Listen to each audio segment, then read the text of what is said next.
ఇప్పుడు కొన్ని express update వార్తలు. ఆలయంలో మే 16 నుండి 24వ తేదీ వరకు బ్రహ్మోత్సవాలు జరగనున్న విషయం తెలిసిందే. బ్రహ్మోత్సవాల ముందు కోయిలాల్వార్ తిరుమందిరం నిర్వహించడం ఆనవాయితీగా వస్తోంది.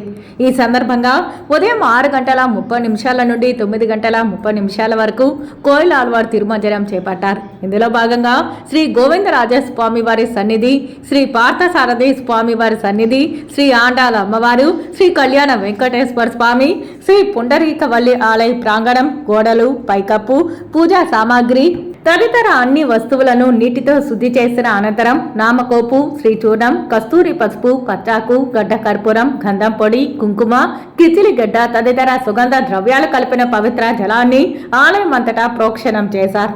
అనంతరం భక్తులను సర్వదర్శనానికి అనుమతించారు. ఉదయం 10 గంటల నుండి సర్వదర్శనానికి అనుమతించారు. ఈ కార్యక్రమంలో తిరుమల చిన్నజీఆర్ స్వామి, ఆలయ deputy EO Shanthi, AEO Munikrishna Reddy, superintendent Narayana, temple inspector Radhakrishna, అర్చక బృందం తదితరులు పాల్గొన్నారు.